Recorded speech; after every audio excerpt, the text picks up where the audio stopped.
किया व्हाट्सएप से कुछ नंबर नहीं है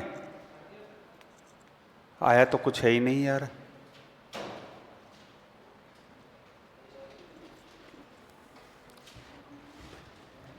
ये लीजिए अपने, ये अपने नंबर पे ले लीजिए। ये पीडीएफ लगाना है फाइल। हाँ अब देखिए मैं आपको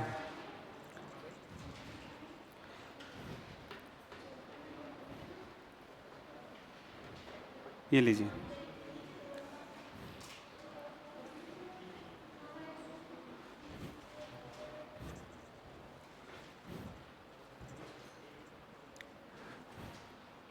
कुरुक्षेत्र लाए। दो कविताओं की बात हुई थी कल, कुरुक्षेत्र और कामायनी।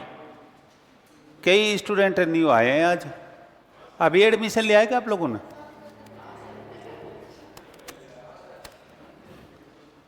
एक बार सिलेबस मुझे दे दीजिए। हैं जी, क्या कह रहे हैं? अच्छा, दिलीप की शादी शायद जुलाई में है ना? जुलाई में है। हो गया।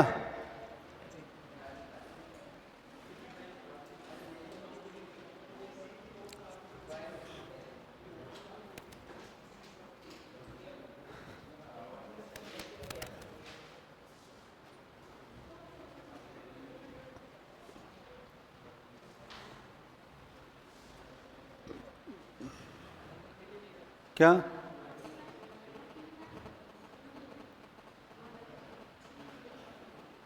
किसका नंबर नहीं मिल रहा?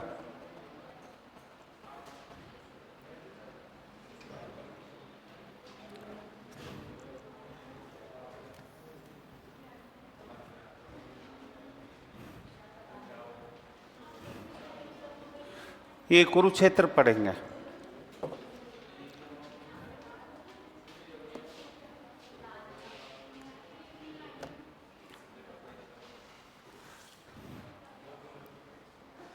और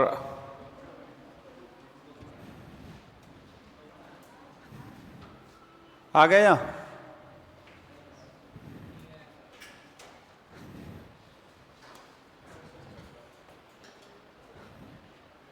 लाओ मैं भेजता हूं। किस नाम से है ये? क्वेश्चन मार्क है जो।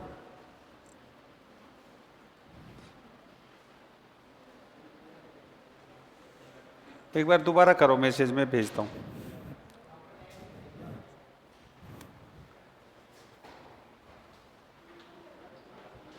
एक काम कीजिए, अब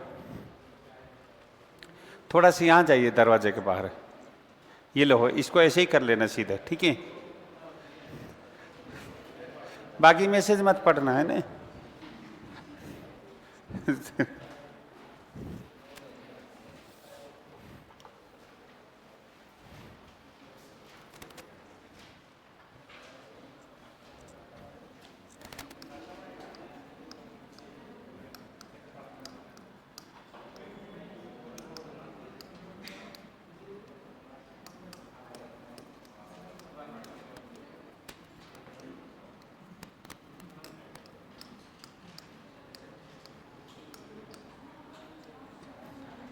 कुरुक्षेत्र, रामधारी सिंह दिनकर।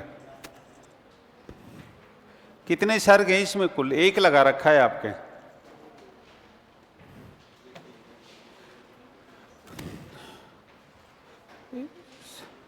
सात सर्ग हैं, एक लगा रखा है।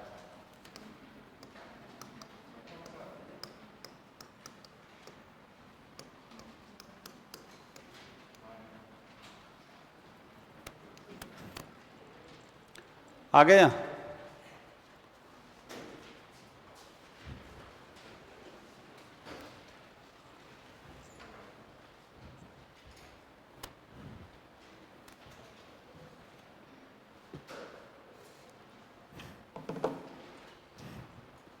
कुल 7 सर्ग हैं।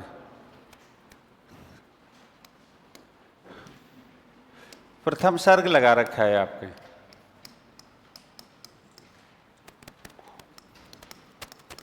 ये जो है प्रबंध काव्य है।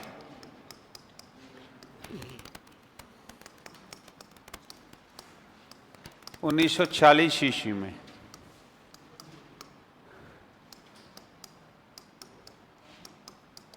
प्रकाशित हुआ था।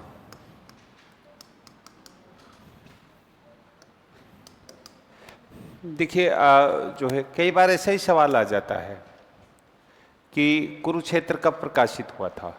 1946 ईस्वी में। ठीक है, प्रबंध काव्य है, कुल 7 सर्ग हैं। ये सवाल भी कई बार आ जाता है एग्जाम में।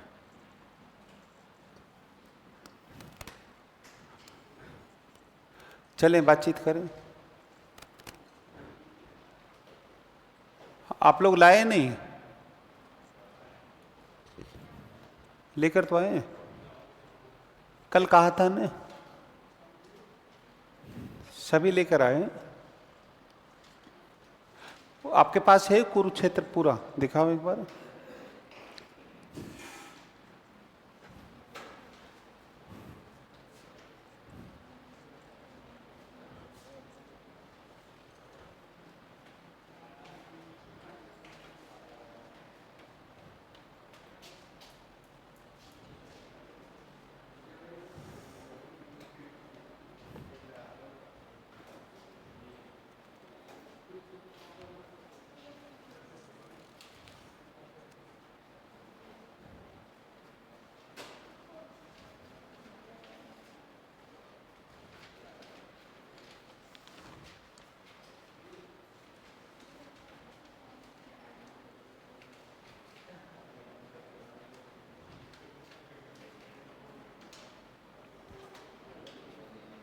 ये लीजिए।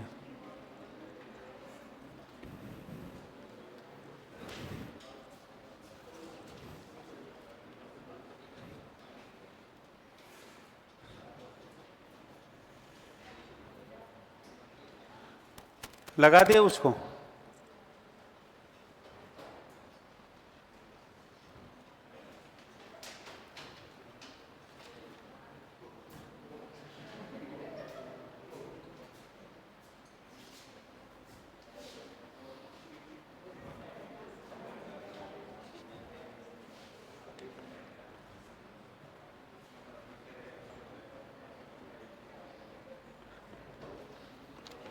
दिखाओ एक बार उसको।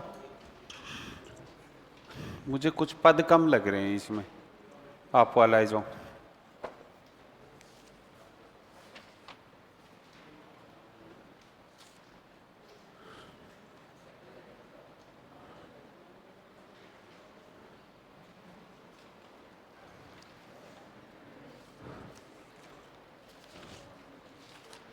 कुछ गड़बड़ है।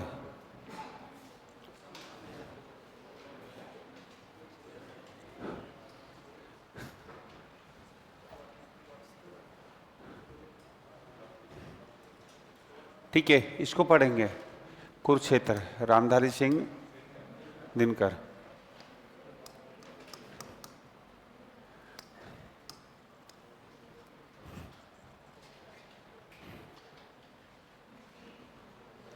यहां से प्रथम सर्ग से शुरू हुआ है।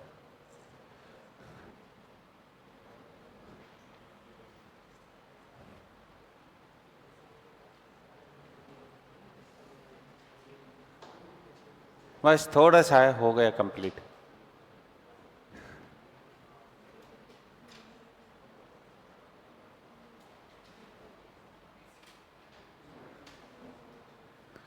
ये लिख लिया आपने कुरुक्षेत्र। चलिए हम लोग बातचीत करते हैं। लिखिए कुरुक्षेत्र, रामधारी सिंह दिनकर। देखिए कुल 7 सर्ग हैं। कुल कितने सर्ग हैं? 7 सर्ग हैं। ये सवाल कई बार पूछ लिया जाता है कि कुरुक्षेत्र में कितने सर्ग हैं। कुल 7 सर्ग हैं।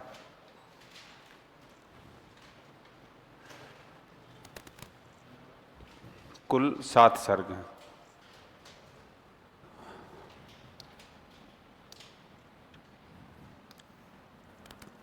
लिखिए पाठ्यक्रम में पहला सर्ग लगा हुआ है।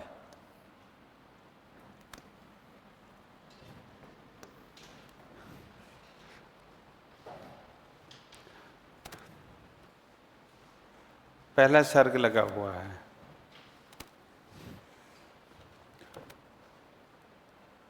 आगे चले। यह प्रबंध काव्य है जो 1946 ईस्वी में प्रकाशित हुआ था।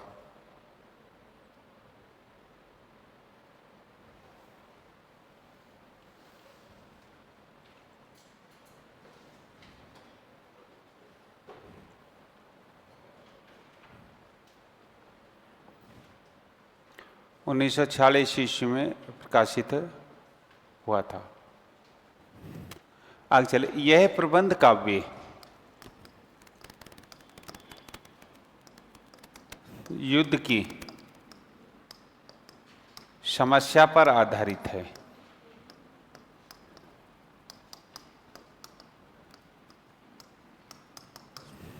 यह प्रबंध काव्य युद्ध की समस्या पर आधारित है।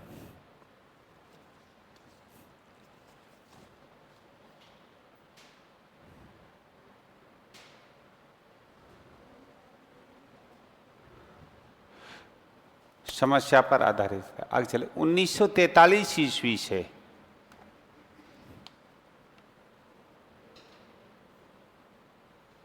1943 ईस्वी से 1947 ईस्वी तक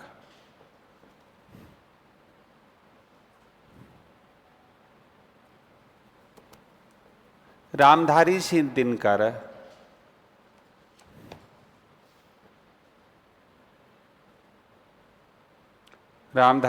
दिनकर प्रांतीय सरकार के युद्ध विभाग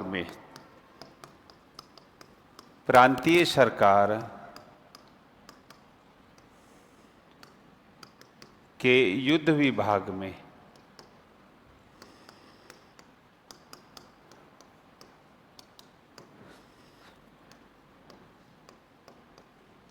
युद्ध प्रचार समिति के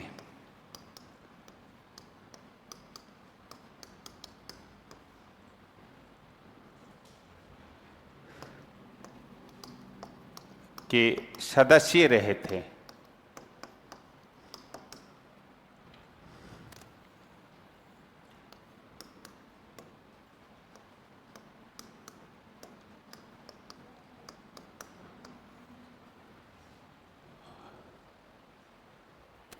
उन्नीस सौ 43 ईस्वी से 1947 ईस्वी तक। उसी समय देखिए, द्वितीय विश्व युद्ध कब तक हुआ था? 45 तक रहा था। तो 43 से और 47 तक ये हम तो ब्रिटिश की ओर से लड़ रहे थे, तो युद्ध प्रचार समिति के सदस्य रहे थे प्रांतीय सरकार। उस समय प्रांतीय सरकार के नाम से थे, भारत सरकार तो थी ना, प्रांतीय सरकार का। तो युद्ध प्रचार समिति में रहे थे कि युद्ध प्रचार समिति का कार्य ये था कि भारतीयों को ब्रिटिश की ओर से युद्ध के लिए तैयार करना। तो भारतीय सेना जो थी वो लड़ी थी, क्या है कि ब्रिटिश की ओर से लड़ी थी। तो सेकेंड वर्ल्ड वॉर जो हुआ था तो उसी में ये प्रचार समिति के सदस्य थे। अब वहाँ पर जब प्रचार समिति के सदस्य थे तो कई चीज़ें सामने आई कि ये क्वेश्चन के रूप में आया। कुरुक्षेत्र जो है, सबसे बड़े सवाल ये है कि कुरुक्षेत्र एक सवाल करता है, जो है सवाल क्या करता है। थोड़ी आवाज़ तेज है बेटा, है ना, हल्की सी कम कर दो, ठीक है। हाँ, गूंज रही है आवाज़। गूंज शब्द क्या है? संज्ञा है, सर्वनाम है, या विशेषण है, या क्रिया है? अरे गूंज क्रिया क्यों होगी? गूंजना क्रिया है।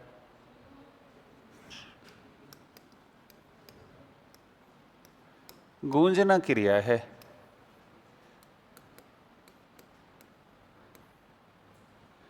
रंग क्रिया थोड़ी ही होती है, तो रंगना होती है।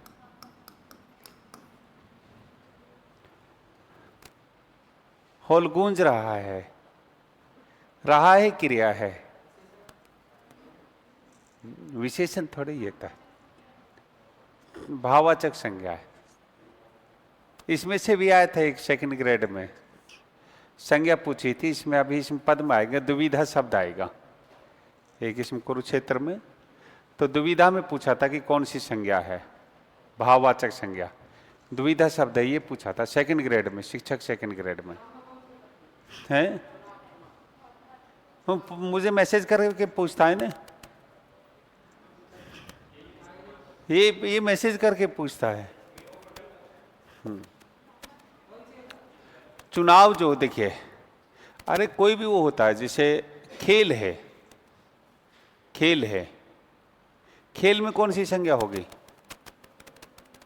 खेल जाति हो गई ना, खेल जाति हो गई। ऐसे चुनाव भी जाति हो गई, भाव नहीं है, चुनाव भी जाति हो। अब आप कहेंगे लोकसभा के चुनाव, तो फिर चुनाव व्यक्तिवाचक में हो जाएगा, ऐसे होगा ना। मुझे अब पता चला मैसेज करके, आपको संजय नाम है ना आपका, हाँ, तो ये मैसेज करके भेजते हैं क्वेश्चन। स्नैपचैट पे क्यों पूछते हो, वैसे ही पूछ ले करो। अच्छा व्हाट्सएप है, वो व्हाट्सएप है, चलिए। तो आगे चल रहे थे, मैं मजाक कर रहा हूँ, मजाक कर रहा हूँ, ठीक है। मेरी मिसेज कह रही थी आज की, बहुत आपके स्टूडेंट बहुत तो प्रिय, आपको मैसेज करते ही रहते हैं, आते ही रहते हैं लगातार, ऐसे जैसे ऑन करते हैं ना मोबाइल, बहुत तेज तेज, जैसे मुर्गी फार्म होता है ना, उसमें से मुर्गियाँ निकल के भागती है, ऐसे मैसेज आते हैं। तो तब क्या हुआ था कि ये सवाल आया सामने, एक सवाल तो ये आया कि युद्ध क्यों होते हैं, ये सवाल आया कि आखिर युद्ध होते क्यों हैं। चूंकि युद्ध प्रचार समिति में तो जाहिर सी बात है, राज्यसभा के मेंबर भी रहते हैं कांग्रेस की ओर से, तो अब युद्ध क्यों होते हैं, ये तो क्वेश्चन तो आए ही नहीं। सब भी कोई थोड़ा सा झगड़ा होता है तो पूछता है कि भाई लड़ाई क्यों हुई, क्या इस लड़ाई से समस्या का समाधान है। ये कुरुक्षेत्र ने ऐसे प्रसंग उठाया है। प्रथम सर्ग जो है युधिष्ठिर के पश्चाताप से शुरू होता है। ये पश्चाताप युधिष्ठिर का नहीं है, ये पश्चाताप गांधी जी का है, नेहरू का है, ये उन सभी लोगों का है जो युद्ध नहीं चाहते हैं। तो अब एक क्वेश्चन तो ये उठाया, आखिर युद्ध क्यों होते हैं। दूसरा क्वेश्चन इसमें उठाया गया, क्या सभी समस्या का समाधान युद्ध है, क्या सभी समस्या का समाधान युद्ध है। एक क्वेश्चन ये उठाया इसमें कुरुक्षेत्र में। फिर आते हैं मेन मुद्दे पर जो इसमें उठाया गया, जो प्रथम सर्ग को जब हम लोग पढ़ते हैं कि युद्ध का रिजल्ट क्या निकलता है। युद्ध में दोनों ओर से क्षति होती है। आज आप देखेंगे इजराइल और जो हमास का युद्ध हो रहा है, तो युद्ध तो दिखाया गया था कि 2 दिन में समाप्त हो जाएगा, लेकिन वो तो अब भी चल रहा है। उसके अटक गए गले में इजराइल के, अब उसको बीच में छोड़े तो मिला क्या, और नहीं छोड़े तो और मुश्किल पैदा हुई पड़ी है। तो युद्ध से क्या है कि क्या युद्ध सारी समस्याओं की जड़ है। अगर है तो एक युद्ध हो जाता है, फिर दोबारा युद्ध क्यों होता है। ये कुरुक्षेत्र में से कुछ सवाल आए, और इस युद्ध में हानि किसकी होती है। इसमें बताया गया महाभारत के नाम से, कुरुक्षेत्र के नाम से, कि भाई इसमें हानि 2 व्यक्ति होते हैं। वो अपने स्वाभिमान और प्रतिष्ठा के लिए युद्ध लड़ते हैं, जिसमें पूरे देश को युद्ध की आग में झोंक देते हैं। कई दिन बाद आए हो आप, हाँ, आदत छूट गई आपकी पढ़ने की, आदत लग गई सोने की घर पर, दिन में खाना खा के सोने की। क्यों? हाँ, ऐसा ही है। तो अब फिर इसमें होगा क्या, किसका नुकसान है। जिनका ईगो अटका सामने आया, वो तो लड़ते नहीं है। लड़ते को मरती कौन है, आम जनता मरती है। और आम जनता जो मरती है उसके बाद में आम लोग, जो परिवार के लोग मरते हैं, जो सैनिक होते हैं, और उनके परिवार के ऊपर क्या मुसीबतें आती हैं। बस सरकार का क्या काम होता है, 21 राइफलों की एक सलामी दे देते हैं, और देने के बाद फिर पीछा छुड़ा लेते हैं। शहीद हो गया, एक दिन अखबार में भी छपती है, बाद में उसके परिवार की समस्याओं को नहीं देखते हैं। तो ऐसे ही कुछ क्वेश्चन हैं इसमें जो उठाए गए हैं कुरुक्षेत्र में, कि युद्ध क्यों होता है, क्या अगर युद्ध शांति का प्रतीक है, युद्ध से अगर शांति हो रही है तो फिर दोबारा युद्ध क्यों होता है। तो ये इसमें एक पश्चाताप के रूप में जो है शुरू होता है। पहला सर्ग जो होता है युधिष्ठिर के पश्चाताप के रूप में शुरू होता है, और उसी का पश्चाताप युधिष्ठिर का नहीं है, ये उन सब लोगों का है जो युद्ध नहीं चाहते हैं, जो इस समस्या से बचना चाहते हैं। तो ये पश्चाताप उन्हीं का है और किसी का नहीं है। ये गांधी जी का, पंडित जवाहरलाल नेहरू का, और भी नेताओं का हो सकता है, और उस आम नागरिक का जो लड़ाई से, जो युद्ध से घृणा करता है। हमने 4 युद्ध लड़ लिए, 4-5 युद्ध लड़े हम। चाइना से भी लड़ लिए, पाकिस्तान से भी लड़ लिए। चाइना से 62 का लड़ लिए, पाकिस्तान का 65 का हो गया। हम कई बार लड़ लिए, कारगिल लड़ लिए, ठीक है। उसके बाद में जो है, ठीक है, बांग्लादेश का जब विभाजन हुआ तब हम पाकिस्तान से। क्या किसी का कोई समस्या का समाधान निकला? कुछ भी नहीं निकला। समस्या वहीं के वहीं है, दोनों तरफ से हानियां हुई।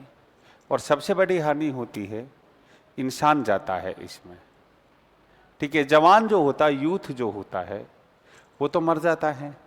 युद्ध का सबसे बड़ा जो हानिकारक जो वो होता है ना, वो 2 लोगों पर पड़ता है। जवान लोग तो मारे जाते हैं, और उसके बाद स्त्रियों की आबरू लूटी जाती है, पराजित देश की। ये चीज़ें बढ़ती हैं युद्ध में। और बचते हैं कौन, इसमें बताया गया है कि अंधे।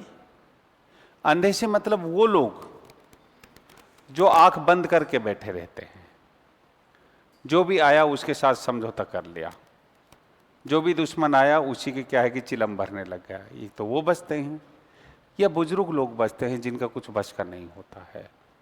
तो ऐसे लोग बचते हैं युद्ध में। सारी सुंदरता समाप्त हो जाती है। सुंदरता किसकी? यूथ की। यूथ की जो सुंदरता होती है वो पूरी पूरी समाप्त हो जाती है। तो ऐसे ही कुछ क्वेश्चनों को उठाया गया है कि क्या अगर युद्ध अनिवार्य है, और युद्ध होने के पश्चात भी फिर आपस में बैठकर बातचीत होती है। लड़ाई से कोई समस्या का समाधान नहीं निकलता कभी भी। लड़ाई से किसी भी समस्या का समाधान नहीं निकलता।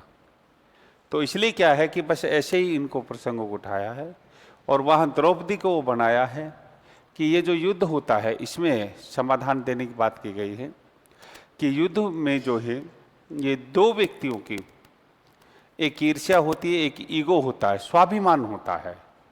और स्वाभिमान की वजह से क्या होता है कि वो पूरे देश को युद्ध की आग में झोंक देता है। बस यही कुछ क्वेश्चन है इसके माध्यम से कुरुक्षेत्र में जो उठाए गए हैं, और यही पहला सर्ग है जिससे आपका एक सवाल आ जाता है। चले हम लोग बातचीत कर लेते हैं। इस पर कहां तक पहुंचे थे? कहीं तक पहुंचे ही नहीं थे हम लोग तो। हाँ, अब चूंकि युद्ध प्रचार समिति में थे तो जाहिर सी बात है 1943 से 1947 तक, तो जाहिर सी बात है कि समस्याओं का जो है, जो नज़दीक से देखा इन्होंने उस चीज़ को, उसी को एक प्रबंध कविता के रूप में लिख दिया।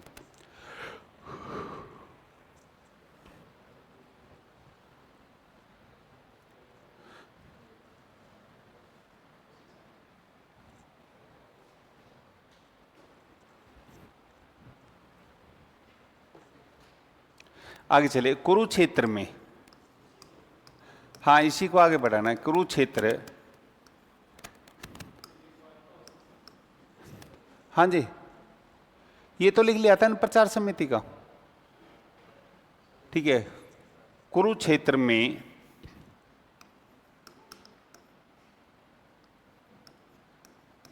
युद्ध के कारण उसकी समस्या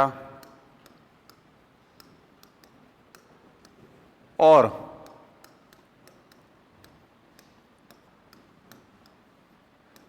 युद्ध की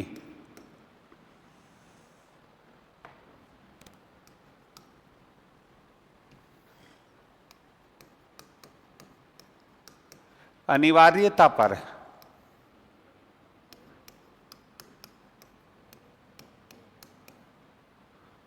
अर्थात प्रासंगिकता पर,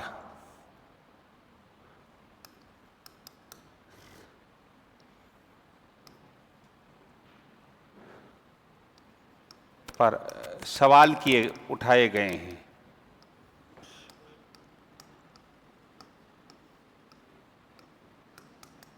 उठाए गए हैं।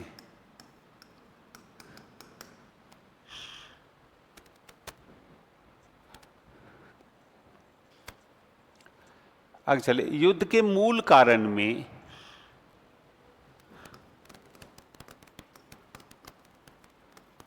युद्ध के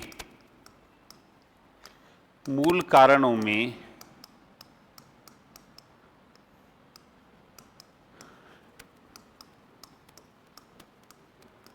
दिनकर जी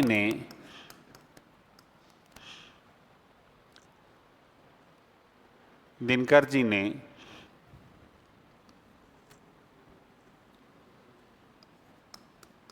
दो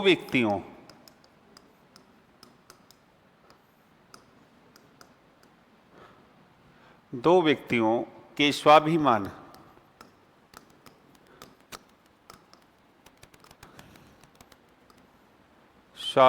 और अहंकार को माना है।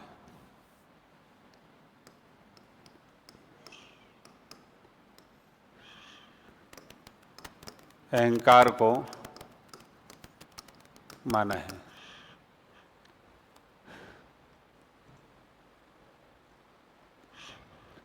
आगे चले, दिनकर का मानना है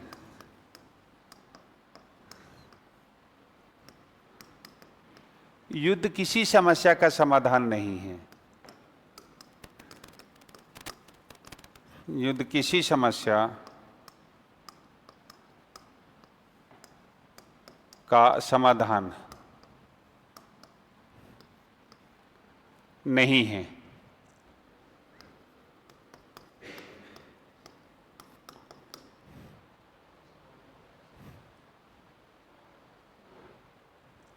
युद्ध किसी समस्या का समाधान नहीं है। यहां तक हो गया।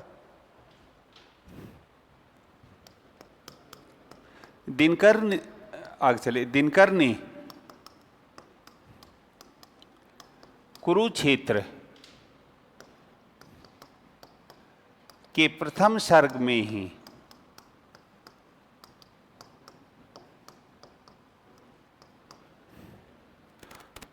युद्ध के पश्चाताप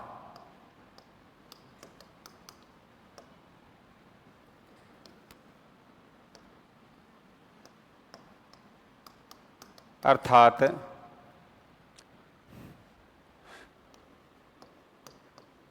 युधिष्ठिर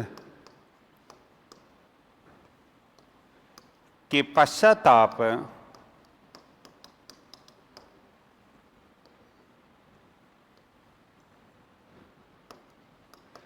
के माध्यम से दर्शाया है कि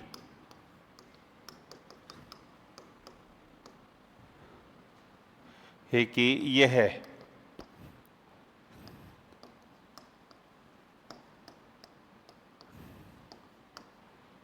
युधिष्ठिर का ही पश्चाताप नहीं,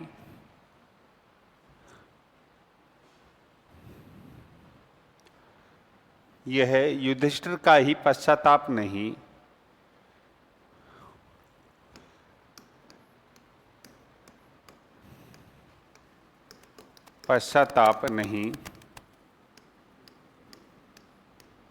बल्कि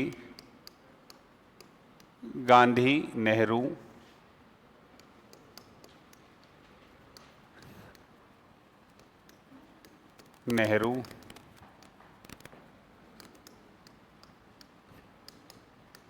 सुभाष चंद्र बोस,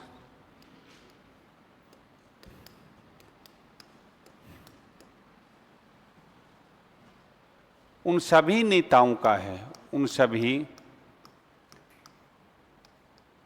व्यक्तियों का है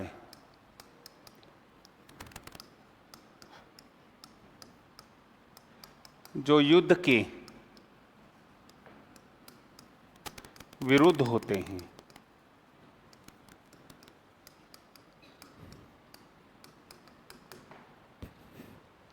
जो युद्ध के विरुद्ध, हाँ जी भाई, वापिस मैं तेज चल रहा हूं क्या? मैं तेज चल रहा हूं? हाँ, नहीं चल रहा था।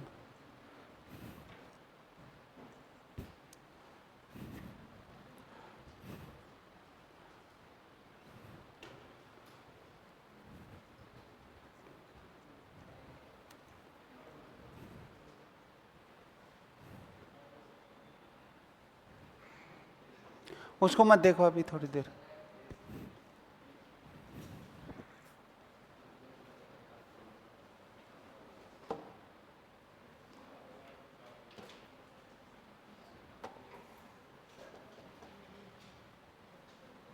इसमें मृत्यु कब दिखा रखी है इनकी? है जी 74 ने, हाँ 74, ठीक है। तो चले हम लोग।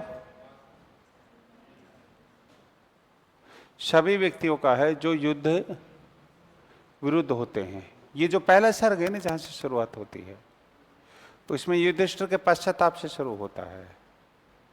ठीक है, युधिष्ठिर के पश्चाताप से शुरू होता है कि जो है वह कौन रोता है वहां इतिहास के अध्याय पर, वह कौन रोता है वहां, प्रश्नवाचक सर्वनाम के रूप में हुआ है। तो अब ये जो पश्चाताप है ना, ये युधिष्ठिर का पश्चाताप है, युधिष्ठिर का पश्चाताप है। अब ये युधिष्ठिर का पश्चाताप ही नहीं है। कौन रोता है? रोता से मतलब जो है, जो इतिहास कलंकित हुआ है, जो आत्माएं युद्ध के उसमें मारी गई हैं, जो मनुष्य की हानि हुई है। रोता से मतलब किसे? मनुष्य से है, मनुष्य से है, अर्थात जो विभत्स हत्याएं हुई हैं उनके संदर्भ में कहा गया। तो अब ये जो है ने इतिहास के अध्याय पर,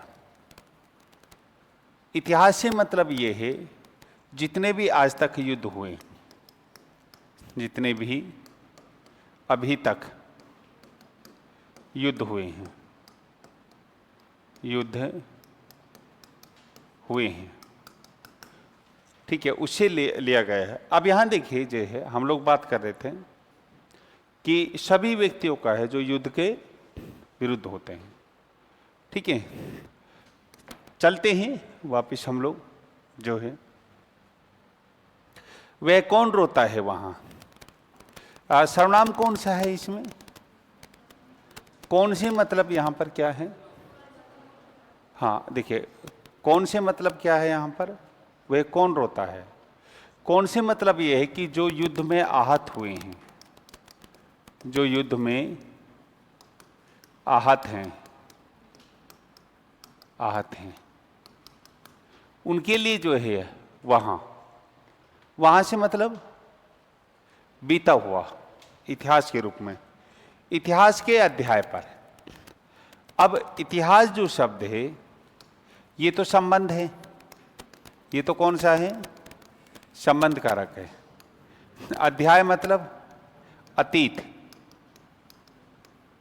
ठीक है, अतीत पर आधार, अतीत पर जो बीत गया है, कौन सा? जिसमें युद्ध हुआ था उस पर, जिसमें लिखा है नौजवानों के लहू का मोल। मोल मतलब मूल्य। अब देखिए यहां से शुरू होता है, ठीक है, नौजवान जिसमें लिखा है, किस इतिहास में? जो जो युद्ध हुए हैं अभी तक, इतिहास से मतलब जितने भी युद्ध हुए हैं, ठीक है, उसमें जिसमें लिखा है, कौन से में? इस इतिहास में युद्ध विभीषिका में जो लिखा है, नौजवानों के लहू का मोल है। मोल मतलब मूल्य, अर्थात बलिदान, अर्थात क्या है? बलिदान, त्याग। मूल में जो है श्लेष अलंकार है। कौन सा है? श्लेष अलंकार है। मूल का अर्थ यहां पर क्या है? मूल्य से है। और मूल्य का अर्थ किससे है? बलिदान से है। ठीक है, अर्थात जिसमें क्या है? नौजवानों का। अच्छा, नौजवानों में अगर समास देखते हैं तो कौन सा होता है? अरे नौजवानों का संख्या से थोड़े ही है, तो ये नौजवानों के समूह ये थोड़ी है। नव, नव का मतलब यहां पर ये है, नव अर्थात युवा। क्या है? युवा। तो कर्मधारी हुआ ने, कौन सा हुआ? भूल गए आप लोग? कर्मधारी हुआ। अब देखिए, बात वही हम लोग जो कर रहे थे, बात यही तो कर रहे थे कि युद्ध में जो है ने, जो है सिर्फ और सिर्फ नौजवान मारे जाते हैं, दोनों तरफ से। कहीं से ज्यादा हानि होती है, कहीं से कम हानि होती है। कुरुक्षेत्र के माध्यम से बरतलाया। प्रथम विश्व युद्ध हुआ, फिर द्वितीय विश्व युद्ध हुआ। हमने पाकिस्तान से भी लड़े, चाइना से 62 का वार लड़ा, पाकिस्तान से 65 का हुआ। फिर एक कौन सा हुआ था? 71 का वार हुआ। फिर जो है कारगिल हुआ। ठीक है, कारगिल हुआ। अब ये 4 युद्ध हो गए, और 4 युद्धों में ये देखिए कि कितनी जनहानि हुई। हमारी भी हुई और उनकी भी हुई। ये इतिहास है। ये क्या है? इतिहास है। अच्छा, लड़ा क्यों गया? सिर्फ शांति के लिए। फिर क्या है कि अगर शांति हो जाती और फिर भी बैठकर बातचीतें हुई, और बैठकर ही आपसी बातचीत से बातचीत हुई, एक बात से दूसरी बात निकली, लेकिन फिर युद्ध लड़ा गया। क्यों? शांति के लिए। और फिर क्या है कि हमने ये पल्ला झाड़ा इसमें, इन युद्धों से, कि चलिए कोई बात नहीं, हमारे लोग तो गए, लेकिन दुश्मन को मजा चखा दिया। अब उस मजे चखने चखने में दोनों तरफ से क्या होता है? मनुष्य की हानि होती है, हिंसा होती है। ठीक है, प्रत्येक इसी बूढ़े कुटिल नीतिज्ञ के व्यवहार का प्रति मतलब होता है सिद्धांत। प्रत्यय का अर्थ क्या है? सिद्धांत। प्रत्येक किसी बूढ़े, बूढ़े क्यों कहा गया है? बूढ़े क्यों कहा गया है? बूढ़ा का अर्थ यहां पर क्या है जी? बुजुर्ग व्यक्ति। क्या होना? अरे नहीं, बूढ़े का मतलब है अनुभव। क्या है? नहीं, एक्सपीरियंस है, अनुभव ही नहीं, अनुभव।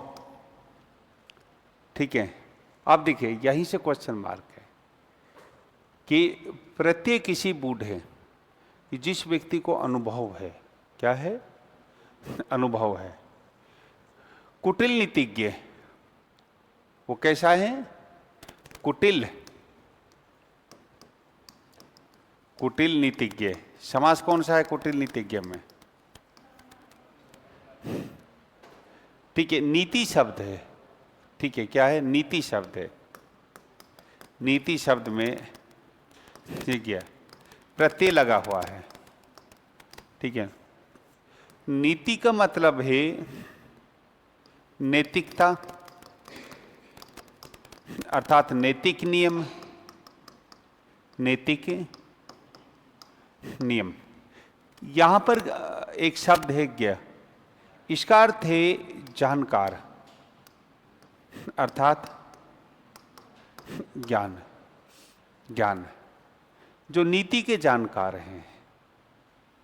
नीति के राजा को राजशाही से मतलब होता है, उसको कभी किसी चीज से मतलब नहीं होता, किसी कम्युनिटी से मतलब नहीं होता, किसी धर्म से मतलब नहीं होता, कितने लोग मारे जा रहे हैं, कितने हो रहे हैं, उससे कोई मतलब नहीं होता।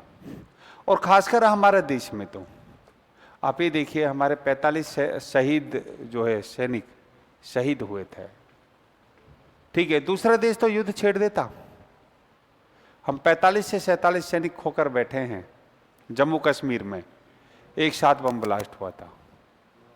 हाँ, पुलवामा अटैक। और हम लोग एक कि भाई हमने एयर स्ट्राइक करे, एयर स्ट्राइक नहीं, युद्ध हो जाता है दूसरी जगह तो। हाँ, क्यों? क्योंकि हमने अपना स्वार्थ निकाल लिए, जो निकालना था। कौन? ये कुटिल नीतिज्ञ जो है ना, बूढ़े मतलब जिसे अनुभव है। किसका? नीति के जो जानकार हैं, नीति के जो जानकार, उन्होंने अपना मकसद पूरा कर लिया और हो गए बस रफा दफा। अब 45 सैनिक जो शहीद हुए हैं, फिर उनके परिवार के उसके बाद हमने कभी दिया? किसी सरकार ने, किसी कुछ ने देखा मुड़कर कि क्या हुआ? कुछ ही नहीं। अभी वहां देखिए वार कैसे होता है। इजराइल ने वार किया ईरानी एम्बेसी पर, ईरान ने भी दाग दी 300 350 मिसाइल, उसका 100 करोड़ खर्च हो गया। अब युद्ध वो नहीं रहा, जनहानि का भी नहीं रहा। कई बार युद्ध इकोनॉमी का भी हो जाता है। इजराइल ने उन मिसाइलों को रोकने के लिए 400 करोड़ का खर्च आ गया उसका। 300 करोड़ की मिसाइल दागी, खर्चा कितना आ गया? 400 करोड़, जो इजराइल का ड्रोन सिस्टम है जिससे वो रोका। लेकिन फिर भी 1% नीचे क्या आ गिरी। युद्ध अर्थ का है। युद्ध किसका है? अर्थ का है। युद्ध के पश्चात जो आर्थिक समस्याएं जो होती हैं, वो एक बड़ी समस्या है। अब यहां पर जो बताया, प्रत्येक किसी बूढ़े, प्रत्यय मतलब सिद्धांत है, उसने अपने प्रिंसिपल बना रखे हैं। जो कौन सा? बूढ़े मतलब अनुभव है जिसे इस चीज का, कि युद्ध कैसे लड़ा जाता है और कब उस पर क्या है कि संधि की जाएगी। कुटिल नीतिज्ञ, कुटिल तो ये तो विशेषण है।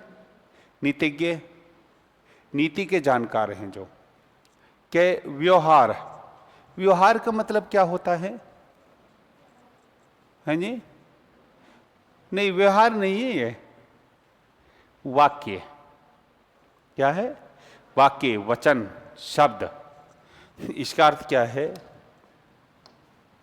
व्यवहार का अर्थ क्या है? यहां पर ये जो शब्द है, इसका अर्थ है वाक्य, अर्थात वचन का। अब देखिए इसका भावार्थ। वह कौन रोता है वहां इतिहास के अध्याय पर? युधिष्ठिर का पश्चाताप है। ठीक है, युधिष्ठिर के माध्यम से क्या है? अधिक लोगों का भी पश्चाताप है। ये क्वेश्चन किया जा रहा है, जिसमें लिखा नौजवानों के लहू का मोल है। मोल मतलब मूल्य, बलिदान, आहुति लिखी हुई है। ये प्रत्येक किसी बूढ़े कुटिल नीतिज्ञ के व्यवहार का। और ये रिजल्ट क्या हुआ था? किसका था ये? कि कोई सिद्धांत बना रखा था किसी अनुभव वाले व्यक्ति ने। कुटिल नीतिज्ञ है, चालाक है। कुटिल का अर्थ क्या है? कुटिल का अर्थ यहां पर क्या है? चालाक। चालाक अर्थात धूर्त।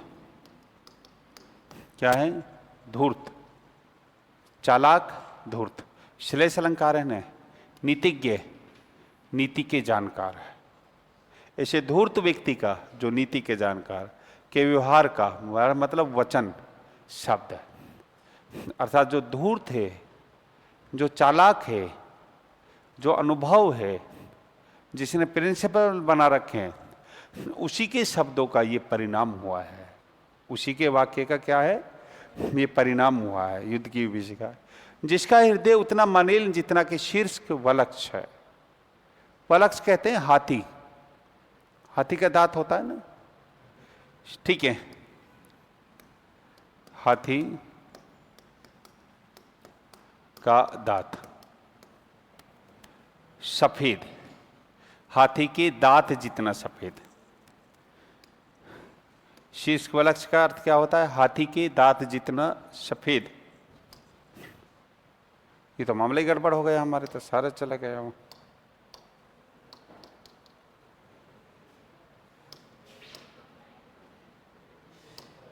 पूरी मेहनत पे पानी फिर गया ये तो हमारे।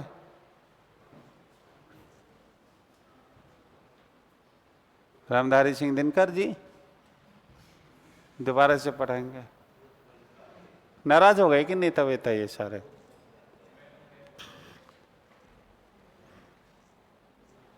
अरे यार, ये मेहनत पे पानी फिर गया। मेहनत पे पानी फिरने का मुहावरा का अर्थ क्या होता है?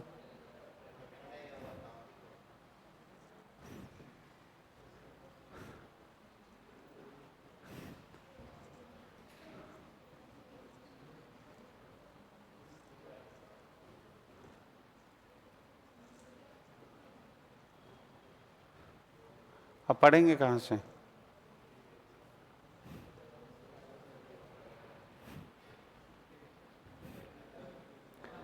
उसको खाना खाया आज? उसको बुला के लाओ, असिस्टेंट को एक बार। जाइए ना, सर बुला रहे हैं ना, गार्ड को बोलता हूँ ना, सर बुला रहे हैं।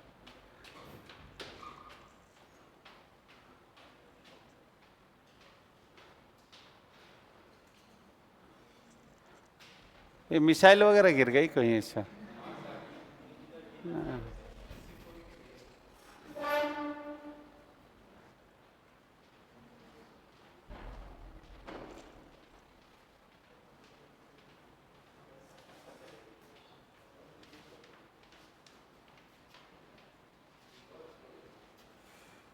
ये हमारा पहला पेज गायब हो गया।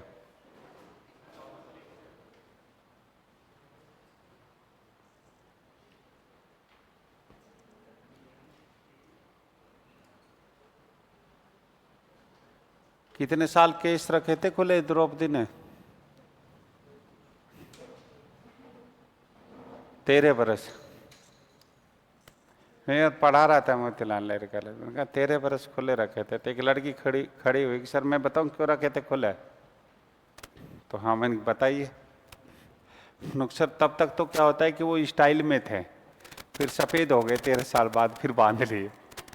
यार ये पहला पेज गायब हो गया हमारा। तो हम तो युद्ध शुरू ही कर रहे थे, उससे युद्ध शुरू होने से पहले मिसाइल आ गई। हाँ, ये कर दीजिए। हाँ, ये हमने कुछ लिखा भी था, वो भी गायब हो गया। ला सकते हैं उसको?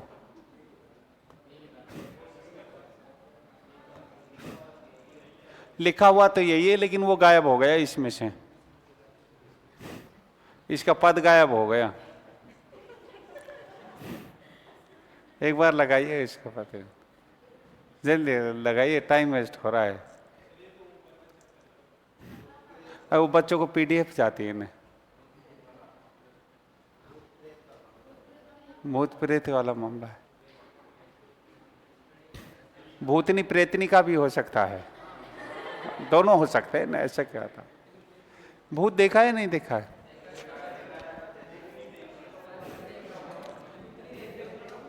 भाई लगा दो उस पेज को, इस पर आ जाइए आप, यहाँ पर लगा दीजिए इसे।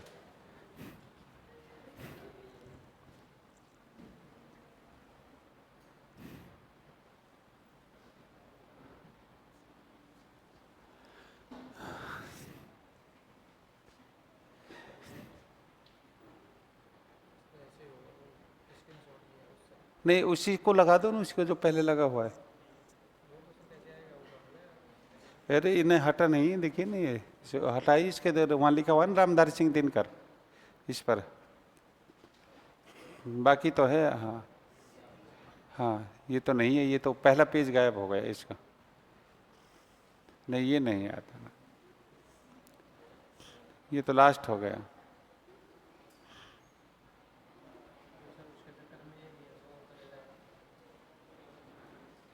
हाँ, ये उठ गया, ये पहला पेज। लगा दो पेज को, लगा लो भाई, उसे दोबारा लगा दो। हाँ, इसी पेज को लगा दो बस, एक को, बाकी तो लगा पड़ा है। अलग लगा दो, कहीं भी लगा दो उसको, लेकिन ना।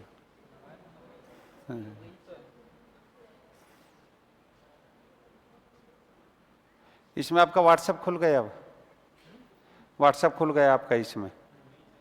खुल गया तो बता बाकी मैसेज कहाँ से आएंगे? ठीक है, बड़ी मेहनत। इससे तो अपने क्या, वो जो बोर्ड होते हैं चौक वाले, उसे ही रहते थे। ये तो हमने कर लिए थे यहाँ तक तो। शीर्ष वलक्ष है, हाथी के दांत जैसा सफेद, निकलेंगे इस पे से जल्दी हम लोग। देखिए, जिसका हृदय उतना मलिन है, ठीक है, हृदय उतना मलिन, हृदय का मलिन होना, मुहावरे का अर्थ क्या है? हृदय का मलिन होना। इसका मतलब यह होता है कि उसमें क्या है, धूर्तता भरी हुई है। क्या है? धूर्तता। हाथी के दांत जैसा सफेद क्यों बताया गया है? सिर्फ दिखावे के लिए है। दिखावे के लिए क्या है? उसने चरित्र, नैतिकता का आवरण ओढ़ रखा है। देखिए, जिसका हृदय उतना मलिन, मलिन मतलब हुआ गंदा, गंदा, जितना कि शीर्ष वलक्ष है। शीर्ष वलक्ष है मतलब उसका जो है, जैसे हाथी के दांत होते हैं ना, सफेद जो होते हैं, ठीक है, बस उतना ही है उसका हृदय, सिर्फ, वो बाकी नहीं है। इसका मतलब ये है कि वो जो है एक दिखाने के लिए एक चरित्रहीन, नैतिकहीन, सिद्धांतवादी और देश के हित में कार्य करने वाला है। जबकि अंदर क्या है कि कुछ और है उसे, जो आप तो लड़ता नहीं, जो क्या है, स्वयं नहीं लड़ता। कटवा किशोरों को मगर आश्वस्त होकर सोचता, शोणित बहा। शोणित मतलब लहू। लहू फारसी का शब्द है। शोणित किस भाषा का शब्द है? शोणित संस्कृत है। किसका है? संस्कृत भाषा है। शोणित को फारसी में क्या बोलते हैं? लहू। ये फारसी है। खून बोलते हैं इसको उर्दू में, खून, ठीक है, रक्त, बस ब्लड रहने देते हैं ना। हाँ, लेकिन गई बच लाज सारे देश की। अब देखिए अंत में क्या कहा? लहू तो बहा है आश्वस्त होकर। आश्वस्त होकर होना मतलब निश्चित होना, निश्चिंत होना। आश्वस्त होना का मतलब क्या है? निश्चिंत होना। होकर सोचता, शोणित बहा। शोणित मतलब लहू। लहू तो बहा है। लहू किसका बहा है? जवानों के, इनका जो लहू बहा है। लेकिन गई बच लाज सारे देश की। लाज मतलब इज्जत है। लाज का अर्थ क्या है? यहां पर लज्जा नहीं है, ये क्या है? इज्जत है, ठीक है, सारे देश की। कि लहू तो बहा है, शोणित तो बहा है, लेकिन सभी पूरे देश की क्या है? इज्जत बच गई। ये कहकर क्या है कि सिर्फ यही संतोष मिलता है। युद्ध का परिणाम क्या होता है? कि यही परिणाम होता है। ये रामधारी सिंह दिनकर की ग्रंथावली है, 14 भाग में। आज कुरुक्षेत्र पढ़ाना था तो कुछ देखना था कि भाई ये ऐसे को युद्ध वार में कब से कब तक थे शामिल प्रचार समिति में। तो ये बचता है बस एक, और इसका कोई फल नहीं निकलता। क्या बचता है? दिखावे के लिए। दिखावे के लिए यही बचता है क्या? कि रक्त तो बहा है, अर्थात हानि तो हुई है, जन धन की हानि तो हुई है, लेकिन अपने देश की क्या है? इज्जत बच गई। और इसी के लिए, इसी के अलावा और कुछ नहीं बचता। आगे देख रहे थे हम लोग, बात कर रहे थे, और तब सम्मान से जाते गिने नाम उनके देशमुख की लालिमा।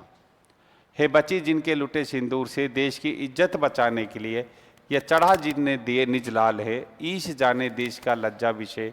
तत्व है कि कोई केवल आवरण। तत्व है कि कोई केवल आवरण। इसमें अलंकार कौन सा है? अलंकार कौन सा है? संदेह। कौन सा है? संदेह। संदेह अलंकार है। लगा नहीं रखा है कि आपके संदेह अलंकार? तत्व है कि कोई केवल आवरण, उस हलाहल सी कुटिल द्रोहाग्नि का। उस हलाहल सी उपमा अलंकार है। कौन सा है? उपमा अलंकार है।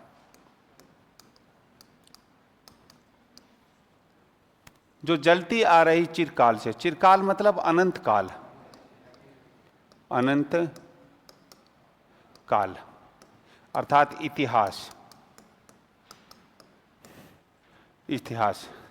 जलती आ रही का मतलब क्या है? ठीक है, युद्ध की आग, युद्ध की आग। स्वार्थ लोलुप सभ्यता के अग्रणी, अग्नि मतलब अगवा, क्या हुआ था? अगवा। वैसे हमसे दबा क्या था उस समय? क्या दब गया था मुझसे ऐसा? नहीं बताओगे? मत बताओ।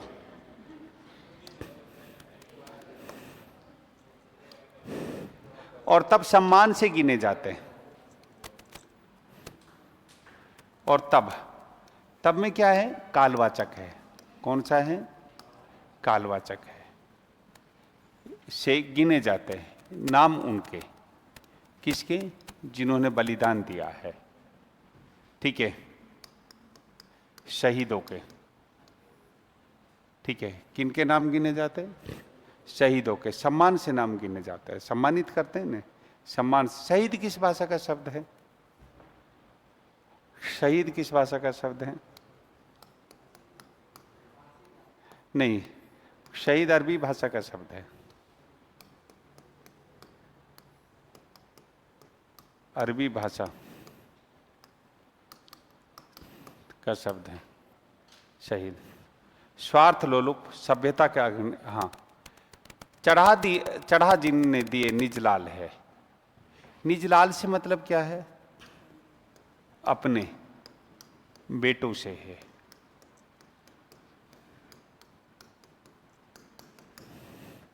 ईश जाने, ईश मतलब ईश्वर। दो ईश होते हैं, ये तो ईश्वर से है, ये तो किससे है? ईश्वर से। एक तो ईश ये होता है, ईश, ईश्वर, ईश्वर। और एक ईश होता है, इसका अर्थ क्या होता है? जलन। क्या होता है? दो शब्द होते हैं, एक तो ईश होता है और एक क्या होता है? ईश होता है। ये कुछ लाइनें गायब मिलेंगी आपको इसमें से, अपने में से।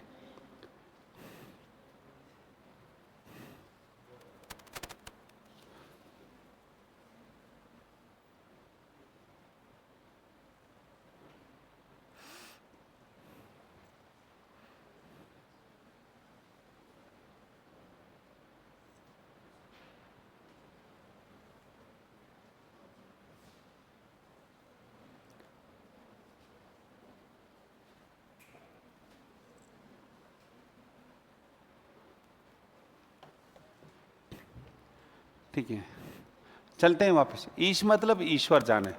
देश का लज्जा विषय, अर्थात लज्जा मतलब इज्जत, इज्जत या लज्जित, दो अर्थ निकलेंगे इसके। श्लेष अलंकार है ना लज्जा विषय में। विषय मतलब सब्जेक्ट, अर्थात इसका विषय क्या है? इज्जत का क्या है? विषय क्या है? या तो वो है जिन्होंने अपने बेटों को न्यौछावर कर दिया, प्राण न्यौछावर, शहीद हुए, या तो वो है, या फिर क्या है कि झूठी अहम भावना है कि भाई इज्जत बच गई देश की, ये है। तत्व है कि कोई केवल आवरण। देखिए ये जो है ना लुटे सिंदूर जिनका, यहाँ पारिवारिक समस्या की ओर वो इशारा किया गया है। किसकी ओर? पारिवारिक समस्याएं। देखिए, और तब सम्मान से जाते गिने नाम उनके देशमुख की लालिमा। लालिमा मतलब क्या होता है? देशमुख की लालिमा, शान, शौकत, गर्व, जिन पर हम लोग, लालिमा से मतलब जिन पर गर्व करते हैं, जो रक्त रंजित हुए हैं। क्या हुए? रक्त रंजित। यहां तो ये दिखेगा नहीं, रक्त रंजित, जो रक्त रंजित हुए हैं। है बची जिनके लुटे सिंदूर से देश की इज्जत बचाने के लिए, या चढ़ा दिए जिन्हें निज लाल है। लाल मतलब बेटा, लुटे सिंदूर मतलब पत्नी, ठीक है, लुटे सिंदूर से पत्नी। देश की इज्जत बचाने के लिए यह चढ़ा दिए जिन्हें निज लाल है, ठीक है। ईश जाने देश का लज्जा विषय कि अर्थात ऐसा कौन सा विषय है, ये तो ईश्वर ही जानता है, किसी मनुष्य के क्या है उसमें नहीं है। तत्व है कि कोई केवल आवरण, तत्व मतलब सिद्धांत है, तत्व मतलब क्या है, सिद्धांत। भाई ये तो क्या है कि कोई सिद्धांत है, ये कौन सा, युद्ध का, या केवल क्या है, बाहरी आवरण है, बाहरी दिखावा है।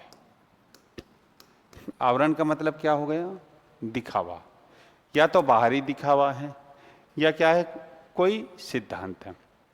संदेह अलंकार दोनों। उस हलाहल सी, हलाहल जहर को कहते हैं, हलाहल किसको कहते हैं,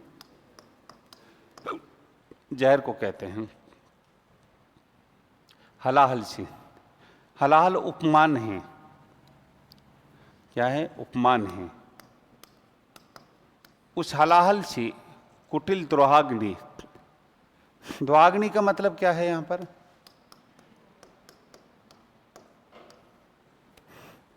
एक तो दावाग्नि होती है, जंगल की आग, और ये कौन सी आग है, जो मनुष्य के पेट में लगती है, जठराग्नि। द्रोहाग्नि जो है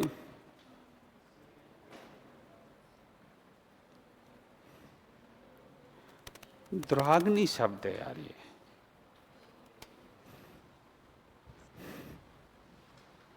इसको सही कर लें क्या थोड़ा सा,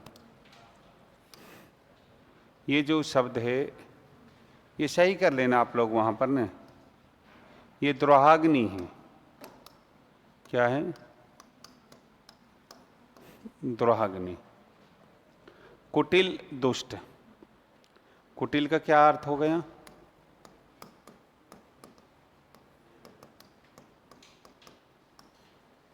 दुष्ट। कुटिल का अर्थ क्या हो गया, दुष्ट। ये दोहाग्नि नहीं है, क्या है, दुराग्नि है, ठीक है। स्वार्थ लोलुप सभ्यता के अग्नि, स्वार्थ लोलुप, स्वार्थ लोलुप किसके लिए कहा गया है, स्वार्थ लोलुप किसके लिए आया है, जो युद्ध करवाते हैं। स्वार्थ लोलुप कौन हो गए, जो युद्ध करवाते हैं, उन्हें स्वार्थ लोलुप कहा जाता है। स्वार्थ लोलुप, अब वहां इससे क्वेश्चन आ जाए कि सब स्वार्थ लोलुप किसके लिए आया है, जो युद्ध करवाते हैं उन्हें कहा गया। देखिए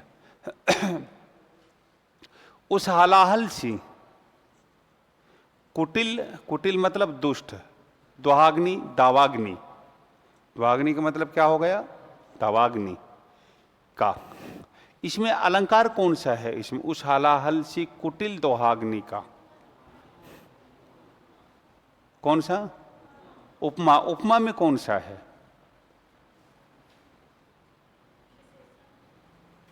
नहीं नहीं, उपमा में, उपमा अलंकार की बात कर रहा हूं मैं, लुप्त उपमा, बालोप उपमा और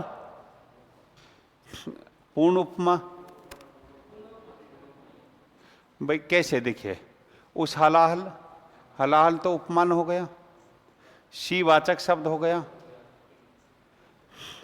कुटिल दुष्ट, दुष्ट चरित्रहीन, कलंकित जिसने युद्ध करवाया था, दोहाग्नि दावाग्नि का, ठीक है। तो अब इसमें उपमेय क्या है,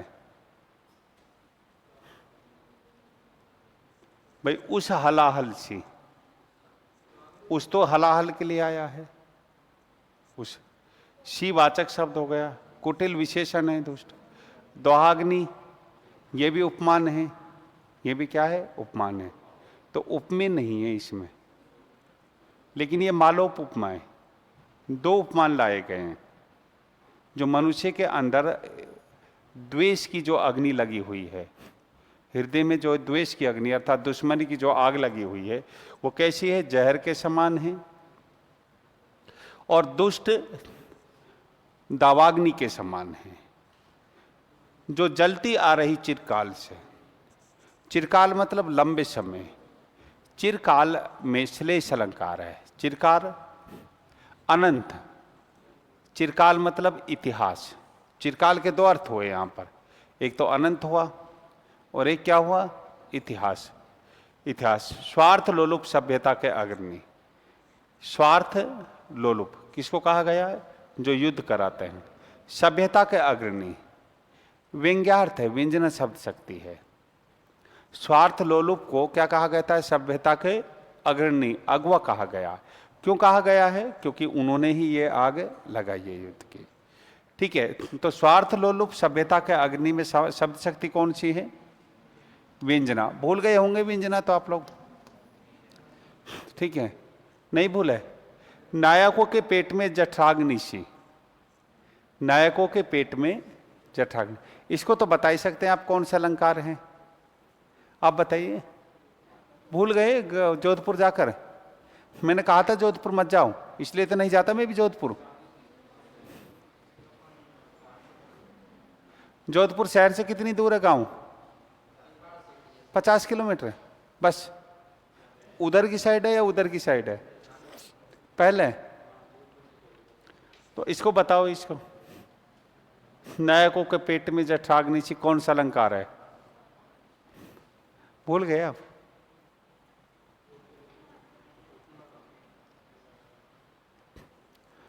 कौन बताएगा? उपमाएं हैं। मुझे सुनाई नहीं दे रहा, आप लोग इधर उधर मुंह करके बोल रहे हैं।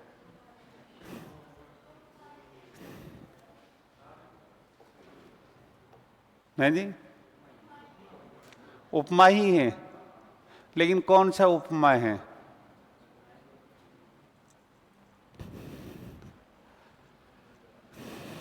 नायकों के पेट में जठराग्नि सी। भाई ये तो उपमा हो गया। ये तो क्या हो गया? उपमा हो गया। जठराग्नि जो पेट में लगती है, द्रोहाग्नि जो दावाग्नि से लिया गया है। किस लिए गया है? द्रोहाग्नि के दो शब्द, दो अर्थ हैं। कितने अर्थ हैं? दो अर्थ हैं द्रोहाग्नि के। जैसे ये द्रोहाग्नि जो है, इसके दो अर्थ हैं। ठीक है, एक तो श्लेष अलंकार है ना इसमें, एक शब्द में जो है श्लेष है। एक तो हो गया दावाग्नि। क्या हो गया? दावाग्नि। और एक हो गया द्रोह। धन क्या है? अग्नि। द्रोह मतलब द्वेष। द्वेष की अग्नि। ठीक है, तो अब द्रोहाग्नि का अर्थ क्या हुआ यहां पर? द्वेष की अग्नि। द्वेष की अग्नि, द्रोहाग्नि का अर्थ हुआ। ठीक है, ऐसे निकालो अर्थ यार, दिक्कत हो जाएगी नहीं तो हम लोग तो उसमें जो है। चिरकाल के कितने अर्थ हो गए? दो। एक तो अनंत और एक इतिहास, तो श्लेष अलंकार हो गया। अब यहां देखिए, नायकों के पेट में जठराग्नि सी। ठीक है, अब पेट में जठराग्नि सी उपमेय नहीं है, इसमें क्या है? अगर ठीक है, देखिए जठराग्नि सी, शिवाचक शब्द विषु मानव के हृदय निदेश में। विषु मानव के हृदय, विषु मानव के मतलब विषु में, ये एक नहीं है। जैसे आज युद्ध की स्थिति देखिए, युद्ध की जो है ये क्या है? दो देशों के मध्य नहीं, अनेक देशों के मध्य है। आज आप लोग देखिए युद्ध, विश्व युद्ध के कैसे आसार बन रहे हैं। दो धड़ों में हो जाता है, फिर लड़ाई शुरू। विश्व मानव के हृदय निद्वेष में। निद्वेष का मतलब क्या है यहां पर? जो दोषी नहीं है। क्या है? निद्वेष का मतलब यहां पर क्या है? जो दोषी नहीं है। दोषी नहीं है। देखिए, विश्व मानव के हृदय में, निद्वेष में, अर्थात विश्व जो सभ्यता है, जो मनुष्य है, एक देश का ही नहीं, विश्व का जो मानव है, जो द्वेष रहित है, मूल हो सकता नहीं दुआग्नि का। और इस मूल जो है, मूल मतलब समस्या का समाधान। मूल का अर्थ क्या है यहां पर? समस्या का समाधान। अब देखिए, क्यों नहीं हो सकता? विश्व मानव के हृदय निद्वेष में जो दोष रहित है, उन मनुष्य के हृदय में भी जल रही है। क्यों? क्योंकि ये किसी दो व्यक्तियों के द्वारा एक लगाई हुई है, अर्थात स्वार्थ के लिए लगी हुई है। मूल हो सकता नहीं दुआग्नि का, चाहता लड़ना नहीं समुदाय है। देखिए नीचे की पंक्ति में स्पष्ट किया है, चाहता लड़ना नहीं समुदाय है। समुदाय का अर्थ यहां पर किससे लिया गया है? समुदाय के दो अर्थ हो गए इन्हें। एक तो क्या हो गया? समूह हो गया, और एक क्या हो गया? बिरादरी, विश्व बिरादरी, अर्थात विश्व। तो श्लेष अलंकार हो गया ना समुदाय शब्द में। कौन सा हो गया? श्लेष। मूल हो सकता नहीं दुआग्नि का, चाहता लड़ना नहीं समुदाय है, क्योंकि विश्व तो क्या है? लड़ना नहीं चाहता।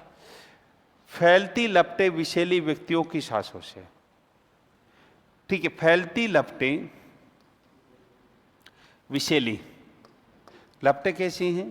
विषैली, अर्थात जहरी, जहरीली व्यक्तियों के साथ से। व्यक्तियों के साथ मतलब मुहावरा का अर्थ क्या हुआ?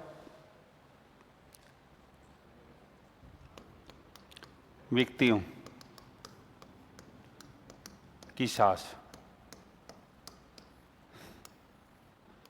मुहावरा का अर्थ क्या हुआ?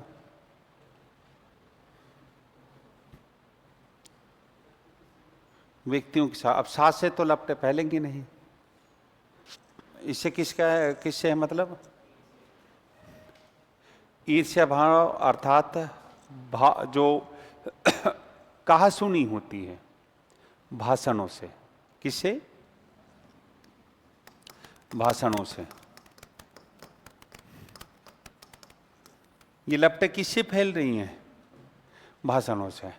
अभी आप लोगों ने देखा होगा कि विश्व बिरादरी जो है, नेता जो हैं, कैसे भाषण देते हैं। उनके भाषण का कोई मूल्य नहीं होता। उनका क्या है? भाषण का कोई मूल्य तो, लेकिन वो क्या है कि जहर फैला के चला जाते हैं। अब उसमें लड़ेगा कौन? फिर आम व्यक्ति जो है लड़ेगा। और जब आम व्यक्ति लड़ के मर जाएगा तो फिर आदमी जो है उन पर फिर वापस वही लोग आएंगे भाषण देने के लिए। तो ये जो है ना यहाँ पर जो बताया गया है, फैलती लपटे विषैली। विषैली मतलब जहरीली व्यक्तियों की सांस है, अर्थात आपसी जो भाषण होते हैं, कहा सुनी जो होती है, एक दूसरे के शब्दों से जो ये द्वेष भावना फैलती है, ठीक है, जो जहर उगलते हैं, विषैली लपटे। विषैली जो ऐसी जहरीली लपटे हैं जो क्या है कि ठीक है प्रत्येक व्यक्ति को क्या है कि समाप्त कर देंगे, जो हर व्यक्ति में क्या है कि घुल मिल जाएगी। आगे देख रहे थे हम लोग जो है, हर युद्ध के पहले द्विधा लड़ती उबलते क्रोध से। द्विधा मतलब यहां पर क्या है? भाववाचक संज्ञा। ये आ गया था एग्जाम में, यही वाला पद है ने? हाँ जी,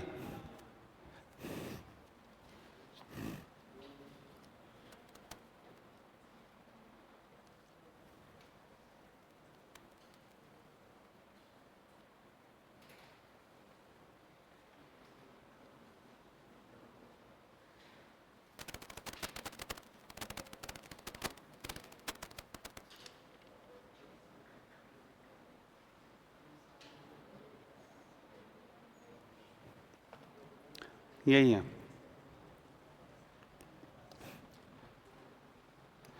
देखिए, हर युद्ध से पहले द्विधा लड़ती। द्विधा का मतलब क्या होता है? ये शब्द है द्विधा, दुविधा, दुविधा। दो मत। क्या है? दो मत। कौन कौन से? पक्ष और विपक्ष। युद्ध पक्ष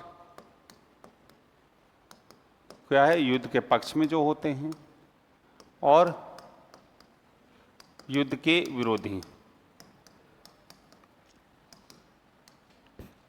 युद्ध के विरोधी। दुविधा का अर्थ मतलब क्या है, दुविधा किंग करते हुए मूर्ता, युद्ध करे या नहीं करे, दो लड़ते हैं। एक बिरादरी कहती है कि युद्ध नहीं लड़ना चाहिए, बुद्धि अलग कहती है, मन क्या कहता है, और बुद्धि अलग कहती है। यहां दुविधा भाववाचक संज्ञा है।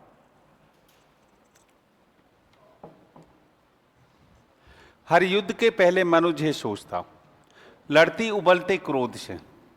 क्रोध में उबलना मतलब गुस्से में होना,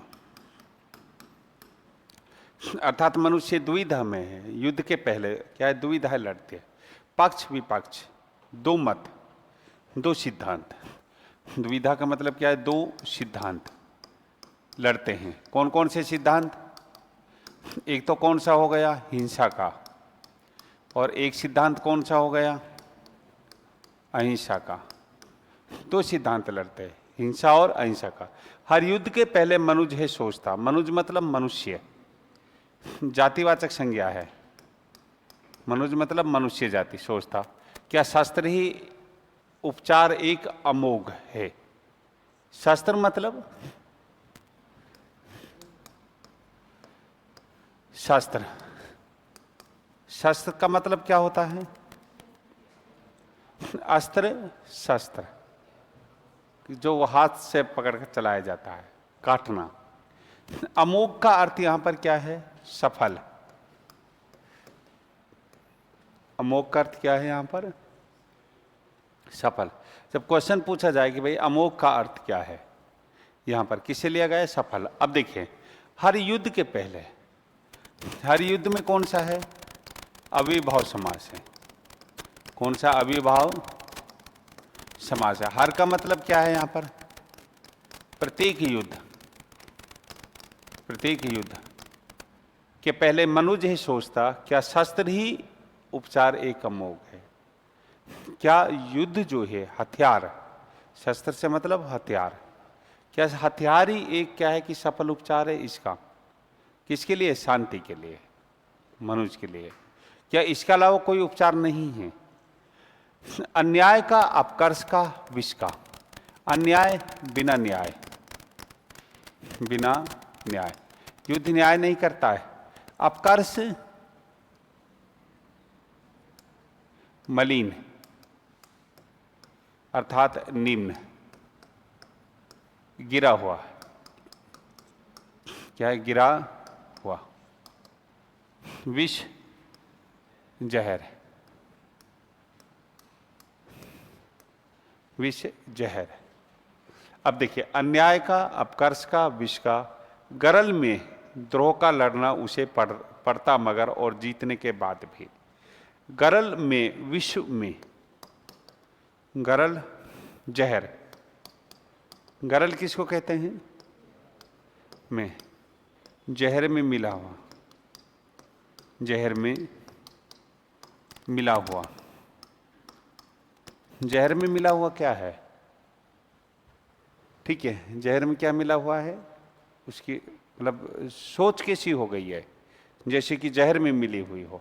गरल में द्रोह, द्रोह मतलब युद्ध। क्या है, गरल में जहर। गरल में क्यों कहा गया है द्रोह को, युद्ध को, क्योंकि वो जहर में जो होता है, युद्ध जो होता है, वो दोनों पक्षों को समाप्त करता है। लड़ना उसे पड़ता मगर, जीतने के बाद भी। लड़ना तो पड़ता है मगर जीतने के बाद भी। रणभूमि में वह देखता सत्य को रोता हुआ। रणभूमि में, रण मतलब युद्ध, युद्ध की भूमि। वह देखता है सत्य को रोता हुआ। सत्य के रोने का मतलब यह है, जिसके लिए युद्ध लड़ा गया था, किसके लिए, शांति के लिए, पीस के लिए युद्ध लड़ा गया था। लेकिन रणभूमि में तो अनेक योद्धा आहत हैं, खून बहा है, उसमें मनुष्य की हिंसा हुई है, अर्थात हत्या हुई है। और जिस सत्य के लिए युद्ध लड़ा गया है, वही सत्य क्या है कि रणभूमि में रो रहा है, अर्थात पुकार रहा है अर्थात घायल है, ठीक है। वह सत्य है जो रो रहा इतिहास के अध्याय में, वे सत्य है जो रो रहा इतिहास के अध्याय में। किसके वाक्य हैं ये? युधिष्ठिर के हैं। विजयी पुरुष के नाम पर कीचड़ नैन का डालता। कीचड़ नैन का डालना, मुहावरे का अर्थ क्या है? कीचड़ नैन का डालना। विजयी पुरुष के नाम पर कीचड़ नैन का डालना मतलब झूठे आंसू बहाना, दिखावा करना। क्या है? विजयी पुरुष के नाम पर कीचड़ नैन डालना का मतलब होता है दिखावा किया जा रहा है उस सत्य के आघात से। कौन सा आघात से? जिसमें मनुष्यता की अर्थात मानवता की हत्या हुई है झंझना उठती सिराएं प्राण की असहाय सी। इसमें जो है उपमा अलंकार है। कौन सा है? उपमा अलंकार है झंझना उठती सिराएं प्राण। प्राण मतलब मनुष्य झंझना जाता है, कांप जाता है। क्यों कांप जाता है? अचानक सोचता सोचता कि जिसके लिए युद्ध लड़ा गया था वो तो क्या है? मनुष्यता, वो तो खत्म हो गई है। उस मनुष्यता का इसलिए युद्ध लड़ा गया था। और ये सोचते हुए विजयी पुरुष के नाम पर कीचड़ नैन का डालता उस सत्य के आघात से है झंझना उठती सिराएं प्राण की असहाय सी। असहाय सी, ये यहाँ पर क्या है? उपमान है। सिराएं उपमेय हैं, प्राण की असहाय सी क्या हो गया? वाचक। झंझना उठती क्या है? झंझना। सिराएं भी झंझना उठती हैं, मतलब मनुष्य भी कांप जा रहा है। और असहाय सी अर्थात जिसके, ठीक है, जिसका कोई सहारा नहीं हो। तो पूर्ण उपमा अलंकार है। कौन सा है? पूर्ण उपमा अलंकार है। सहसा विपंची पर लगे कोई अपरिचित हाथ ज्यों वे तिल मिला उठता मगर। कौन सा अलंकार है? दोनों में। विपंची होता है जैसे वो होता है ना, वाद्य यंत्र होता है, वाद्य यंत्र होता है, उसके जो तार होते हैं उस पर अचानक कोई हाथ लग जाता है तो अचानक झंझना उठता है। ऐसे ही युधिष्ठिर का जो हृदय है वो अचानक झंझना उठता। विपंची मतलब वाद्य यंत्र, वाद्य यंत्र। सहसा विपंची पर लगे कोई अपरिचित हाथ। अपरिचित हाथ मतलब जिससे कोई परिचय नहीं हो हाथ, वे तिलमिला उठता मगर। ज्यों शब्द आया है, ज्यों उत्प्रेक्षा है।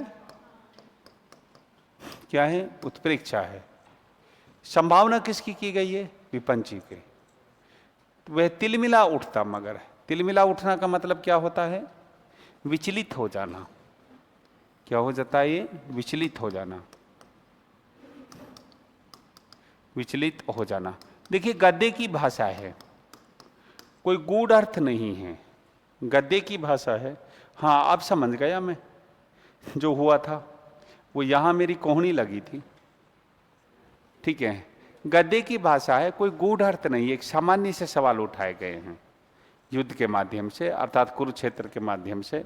सहसा विपंची पर लगा कोई अपरिचित हाथ ज्यों वे तिलमिल उठता मगर है जानता इस चोट का उत्तर ने उसके पास है। तिलमिला क्यों हो रहा है? क्योंकि उसके पास ने इस चोट का उत्तर नहीं है। कौन सी का? जो युद्ध हुआ है। अच्छा, अब युधिष्ठिर के रूप में कौन है? एक घायल सैनिक है, एक योद्धा है जिसने युद्ध को लड़ा है, लेकिन उसके हाथ में बस एक नियति है उसके साथ में कि उसे युद्ध लड़ना है और मरना है और मारना है। बाकी जो फैसले हैं वो कौन लेगा? जो युद्ध लड़ा रहे हैं, और उनका बस इसमें स्वार्थ है, स्वार्थ है। सहसा हृदय को तोड़कर करती प्रतिध्वनि प्राणगत अनिवार्य आत्मघात की नर का बाह्या रक्त है भगवान मैंने क्या किया। सहसा हृदय को तोड़कर, हृदय को तोड़ना व्यंजन शब्द शक्ति है, ठीक है। हृदय को तोड़ने का मतलब क्या होता है? सहसा। सहसा मतलब अचानक। सहसा का अर्थ क्या है? अचानक। हृदय को तोड़कर क्या है? दर्द अर्थात दुख, आत्मगलानी। कड़ती प्रतिध्वनि प्राणगत, अनिवार्य सत्यघात की। अनिवार्य शब्द में मुझे कुछ लग रहा है, ये शब्द सही है या नहीं है।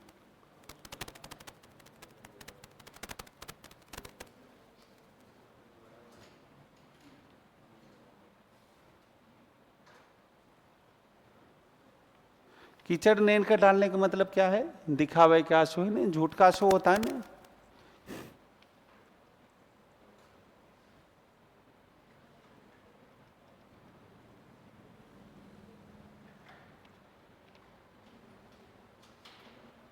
अनिवार्य शब्द ही है।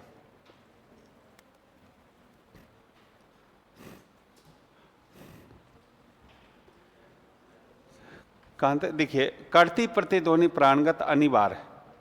अनिवार्य का मतलब यहां पर क्या है? अनिवार्य। अनिवार्य का अर्थ क्या है यहां पर? अनिवार्य।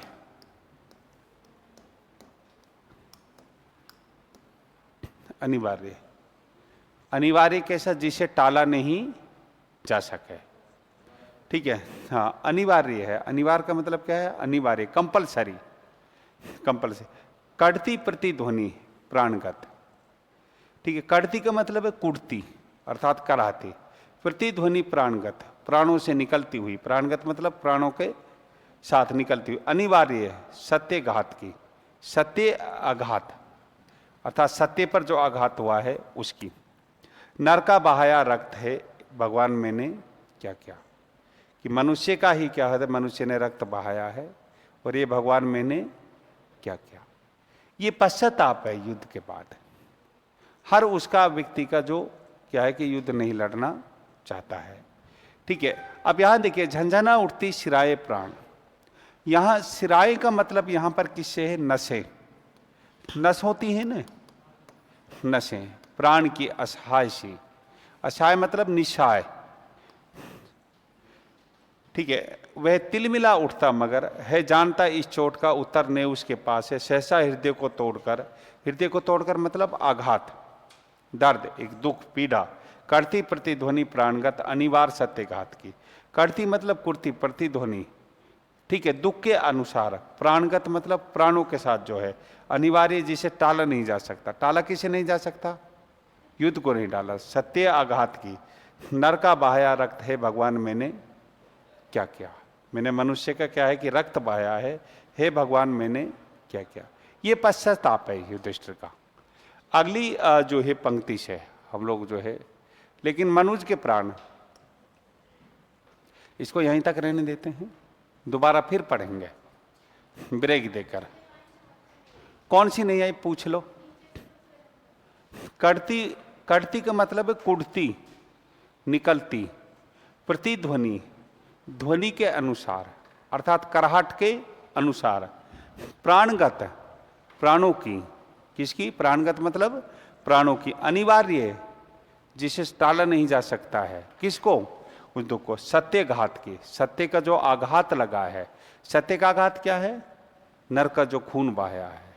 और अब ये जो नर का खून बहाया है, इसे तो क्या है कि भूला नहीं जा सकता। ये तो एक पश्चाताप है और मनुष्य का क्या है कि ये पश्चाताप होता रहेगा। ये इसका अर्थ है सामान्य सी भाषा में, गद्य में। और युद्ध के जो दुष्परिणाम हैं उनको बतलाया गया है।